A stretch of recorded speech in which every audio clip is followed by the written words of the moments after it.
آنکھ پر رکھ حضرت شیخ یعقوب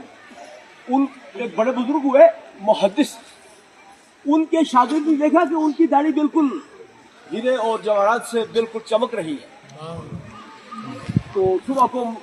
شاگرد نے جا کے پوچھا کہ آج خواب میں ہم نے آپ کو دیکھا، آپ کی داڑھی بڑی خوبصورت تھی۔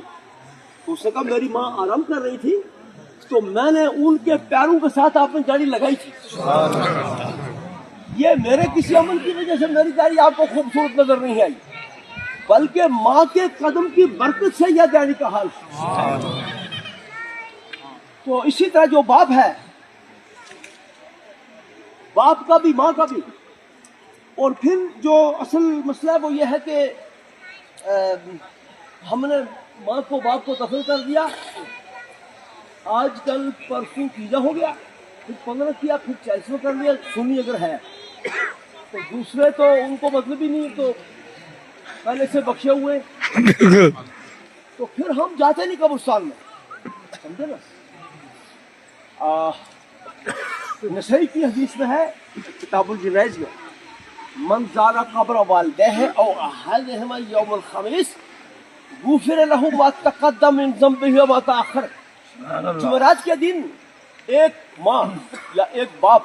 یا دونوں کی قبروں کی جس سے زیارت کی اس سے سارے گناہ خدا معاف کر دیتا ہے۔ واہ سبحان اللہ۔ پھر جس وقت سرکار علیہ الصلوۃ والسلام حدیبیہ کی طرف بڑھے تو 1400 صحابہ آپ کے ساتھ میں تھے، تو آپ نے اپنی والدہ کی قبر پر جا کر اس کی زیارت کی اور آپ چپ رہے، اس کے بعد آپ دوبارہ گئے، اور دوبارہ گئے آپ نے جو آپ کا صافہ شریف تھا اس سے اپنی ماں کی قبر کو جھاڑو بھی دیا، واہ اور دعا بھی کی۔ تو یہ بھی اسی کتاب الجنائز میں ہے نسائی شریف کے اندر، اور آپ اتنے روئے دعا کی ماں کی مغفرت کے لیے کہ ان کے آنسو آنکھوں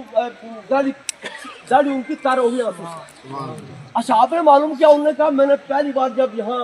ماں کی قبر کی زیارت کی تھی مجھے اس نے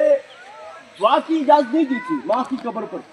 آج مجھے یہاں زیارت کرنے کی بھی اور دعا کرنے کی بھی اجازت دی ہے۔ کنت نہیتکم عن زیارت القبور فثم زوروها، میں تم کو پہلے قبروں کی زیارت سے منع کرتا تھا، اب میں تمہیں حکم دیتا ہوں کہ قبروں کی زیارت کرو، کیونکہ قبروں کی زیارت کرنے سے فإنها تذکر الآخرہ، زیارت سے آخرت یاد ہوتی ہے، اور جو ماں کے لیے باپ کے لیے مرنے کے بعد یا زندگی میں